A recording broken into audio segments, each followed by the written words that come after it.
নমস্কার। আজকে আমাদের রেসিপি টমেটোর চাটনি।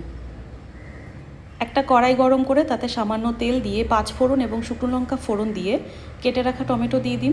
তাতে পরিমাণ মতো নুন ও হলুদ দিয়ে ভালো করে নেড়েচেড়ে গ্যাসের ফ্লেমটা লো করে চাপা দিয়ে দিন। চাপা দেওয়ার ফলে টমেটোর থেকে জলটা বেরিয়ে যাবে। এরপরে আবার ভালো করে নাড়াচাড়া করুন। টমেটোগুলোকে ভালো করে থেতলে দিন, তাহলে চাটনির টেস্টটা খুব ভালো আসবে। হ্যাঁ, আপনারা যদি চাটনিটা একটুখানি পাতলা করতে চান তাহলে এই সময়টা একটু জল দিতে পারেন।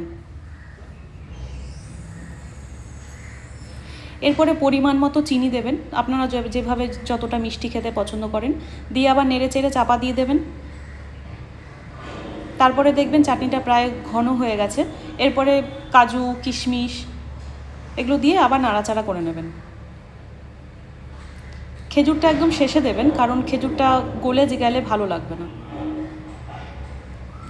সব কিছু দেওয়া হয়ে গেলে আবার একটু ভালো করে নেড়ে চেড়ে এটা ঠান্ডা করে নিন।